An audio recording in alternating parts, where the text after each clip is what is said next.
When you'd like to view these videos in series, the same way we recorded them and the same way we normally teach them, then you can choose one of these playlists here. I'll choose the process book one and just click on the first video in that playlist. What you'll see is it'll start with the beginning, and when we get to the end of this particular video, it'll move right on down to the next video in that playlist. So there we go. It kicks off automatically to move on to the next item in the playlist, etc., etc. You know, we're making new versions of the software all the time, and so we want to make sure that we've labeled each of these videos so that they show you what version is the current version that we're working with in the video. Now, you can be reassured that the playlists that you see right here that don't have version numbers behind them, those will always contain the latest version of how to do things in the latest release. So if you notice here, we've got a Pi Process Book and a Pi Data Link playlist. If you go down a little bit, you'll find there's also a Pi Process Book version 3.0 playlist. These are older videos, a Pi Data Link version 3.1 video or playlist. So that's where we put those older videos.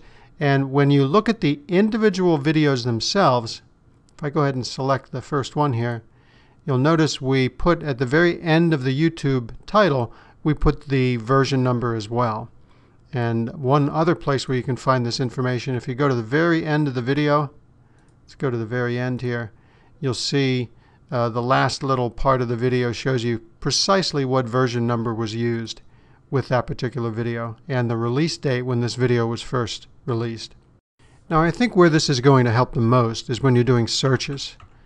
If I do a search for OSIsoft Process Book, and let's do a look for calculation data sets, right? You're going to see a lot of search results, a lot of different videos showing examples of this, and the only way you can tell which version this was recorded with is by this number that you'll find at the end of the title. So those were all recorded using version 3.0 of Process Book, and we've got some more later on that were recorded more up to date with the 3.2 version. All these videos covering all the different products that we sell, you will see the version number of the product that was being demonstrated at the end of the title of the video. If you'd like to see the most accurate resolution possible, you have to go onto the actual page that's hosting this particular video. See, we're still on this OSIsoft Learning channel here.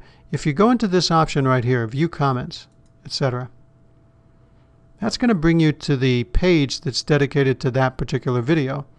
And from there, if I switch over to 720p, I can choose an option here on the, I'll do a right mouse click here. I'll choose an option called Pop Out. Pop Out's going to make this as large as it was when we first originally recorded this. Actually, let me go ahead and make sure I'm at 100% so that we see the accuracy here. I'll go ahead and choose Pop Out. And now this is pixel for pixel exactly what we recorded when we did this originally. This particular video has a full English transcription. See this right here? It's an English transcription that has been corrected, so it is a 100% accurate transcription. When it says English, that's what you're getting.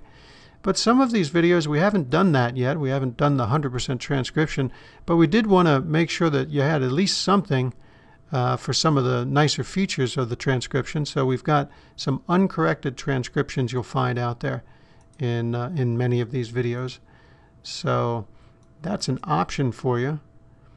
Now that transcription, whether it's the accurate one or the one that's not yet corrected, either one of those you can actually send through the translation. So if you've got a set of users who need to look at this in a different language, it is a machine translation, so it's, you know, it's not the most accurate that you're going to find out there, of course, but it is something that's available if you're interested. Those of you who may be using 64-bit version of Internet Explorer, well, you'll notice it simply doesn't work with YouTube. 64-bit IE doesn't yet support Flash. There is no plugin for it yet, so that's not going to work out. And speaking of different browsers, I did want to mention those of you who may be using Chrome or Firefox, there is a nice feature that's currently not supported in Internet Explorer. Click on this object right here, Interactive Transcript, and it produces a transcription that I can actually search through. I can do a Control F and search, and then if I find something of interest, Oh, here this tells me something about resizing handles. I'll go ahead and click here, and it takes me straight to that part of the video.